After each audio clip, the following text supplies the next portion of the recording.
Em nome do Pai, do Filho e do Espírito Santo. Amém. Amados irmãos e irmãs, é com muita alegria que estamos aqui para juntos estudar e meditar o Evangelho que a nossa igreja nos apresenta para a missa do dia de Natal. Te recordo que daqui a pouquinho, às 3 horas da tarde, já vai ao ar também o Evangelho da missa da noite do Natal que nós celebramos no sábado à noite, tá bom? O Evangelho deste domingo se encontra lá no capítulo número 1 do Evangelho de João. Eu vou ler a forma completa, que é do versículo 1 até o versículo 18, que diz assim: No princípio era a palavra, e a palavra estava com Deus, e a palavra era Deus. No princípio estava ela com Deus. Tudo foi feito por ela, e sem ela nada se fez de tudo que foi feito. Nela estava a vida, e a vida era a luz dos homens. E a luz brilha nas trevas, e as trevas não conseguiram dominá-la. Surgiu um homem enviado por Deus, seu nome era João. Ele veio como testemunha para dar testemunho da luz, para que todos chegassem à fé por meio dele. Ele não era a luz, mas veio para dar testemunho da luz, daquele que era a luz de verdade, que vindo ao mundo ilumina todo ser humano. A palavra estava no mundo, e o mundo foi feito por meio dela, mas o mundo não quis conhecê-la. Veio para o que era seu, e os seus não a acolheram. Mas a todos os que a receberam, deu-lhes a capacidade de se tornarem filhos de Deus, isto é, aos que acreditam em seu nome. Pois estes não nasceram do sangue, nem da vontade da carne, nem da vontade do varão, mas de Deus mesmo. E a palavra se fez carne e habitou entre nós. E nós contemplamos a sua glória, glória que recebe do Pai como Filho unigênito, cheio de graça e de verdade. Dele João dá testemunho, clamando: Este é aquele de quem eu disse, o que vem depois de mim passou à minha frente, porque ele existia antes de mim. De sua plenitude todos nós recebemos graça por graça, pois por meio de Moisés foi dada a lei, mas a graça e a verdade nos chegaram através de Jesus Cristo. A Deus ninguém jamais viu, mas o unigênito de Deus, que está na intimidade do Pai, ele nos deu a conhecer. Amados irmãos e irmãs, a gente tem que entender por que o Evangelho de João começa tão diferente dos demais. Vamos entender um pouquinho, né? Um pouco de história. Provavelmente o primeiro evangelho escrito foi o Evangelho de Marcos. Ele é mais simples, mais direto. Depois vieram dois, que a gente não sabe quem foi o primeiro, que foi Mateus e Lucas. Falando em Mateus, só lembrando, nesse dia 25, finalizam-se as inscrições promocionais do curso do Evangelho de Mateus. Dá uma conferida aqui no link aqui embaixo. O preço está muito bom, porque são muitas aulas. Corre lá. Depois desses evangelhos veio o Evangelho de João. Por isso que João tem uma visão muito mais madura, muito mais aprofundada. Porque quando ele foi escrito, a sua redação final, já se tinha uma compreensão mais avançada das coisas. E o Evangelho de João tenta ir de encontro com algumas filosofias do tempo. Uma delas falava sobre algo chamado de logos, ou, traduzindo para o português, verbo ou palavra. O que era o verbo ou a palavra para o povo daquele tempo? Era algo que era a origem de tudo, que dava sentido a tudo. Por isso, dizer que Jesus é a palavra é dizer que nele tudo encontra sentido. É dizer que nele tudo foi criado, tudo surgiu. É dizer que nele se encontra a nossa essência, o nosso fundamento.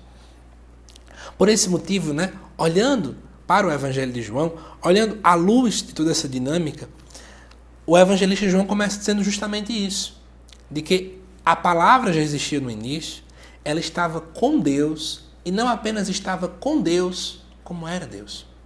E ademais, tudo foi feito por meio dela. Então o evangelista João começa, inclusive, também indo contra uma heresia que existia naquele tempo, de que Jesus não existia desde sempre.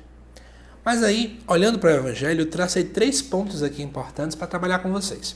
Primeiro, se encontra lá no versículo 5. A luz brilha nas trevas e as trevas não conseguiram dominá-la. Acho muito bonito isso, porque as trevas sempre vão existir. A maldade, o pecado, o egoísmo, o individualismo e por aí vai. Isso sempre vai existir. Porém, todavia, entretanto, a luz sempre brilha no meio das trevas e jamais as trevas vão dominar a luz.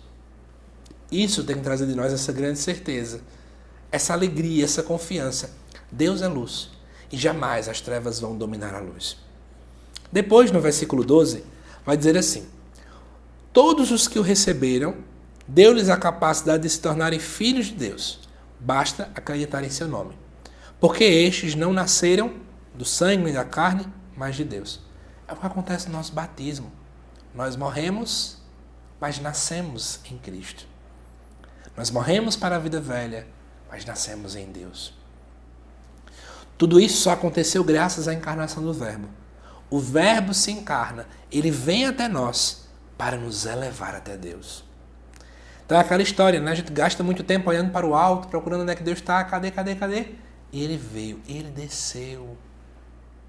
O grande veio até os pequenos. Porque nós pequenos talvez não conseguíamos chegar até o grande, apenas talvez apalpar, apenas chegar de modo muito superficial. Mas ele veio até nós. E depois, ainda vai falar no versículo 14. E a palavra se fez carne e habitou entre nós. A melhor tradução não é habitou entre nós, é armou sua tenda entre nós. Isso porque lá no Antigo Testamento, especialmente no Pentateuco, aparecia a tenda que era onde Deus se manifestava. Então agora, o mesmo Deus de Israel, o Deus do Antigo Testamento, é o único Deus. E ele agora arma sua tenda entre nós. E ele se faz carne. É interessante a teologia que a patrística sempre defendeu. Aquilo que não é assumido não é redimido. O fato de que a divindade assume a carne, ela agora santifica a nossa carne. E nós agora podemos ser santos. Por isso que eu lhe falei, o Verbo desce para que nós possamos ser elevados. E aí é o que vai falar aqui ainda no versículo 14. E nós contemplamos a sua glória. Glória que recebe do Pai como Filho unigênito, cheio de graça e de verdade. Nós podemos contemplar a glória. Nós podemos ver com nossos olhos. Ninguém nunca pôde ver Deus face a face, mas nós pudemos ver. Há 2000 anos ele se encarnou e agora em cada Santa Missa ele se faz presente, de modo real, vivo, na Santa Eucaristia.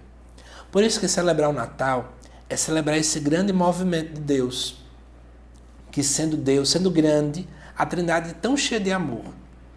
Ela não quer ficar nela mesma, por simples bondade, por simples amor, e deseja tocar no nosso chão, aprender a chorar conosco, como o Papa Francisco uma vez disse, e assim nos elevar até Deus. Por isso desejo para você e sua família um santo e abençoado Natal, que o menino Jesus possa de fato fazer morada em nossos corações, e que assim como eu falei, ele assume a carne para nos fazer ser santos, que a tua família seja de fato uma família santa, porque vocês permitam que Jesus possa nascer no coração de cada um de vocês. E lembremos sempre, todo dia é dia de festa, porque o Verbo se encarnou, porque o Verbo pisou em nosso chão. Que Deus te abençoe, amado irmão, amada irmã, e mais uma vez, um Feliz Natal para você e sua família. Até mais.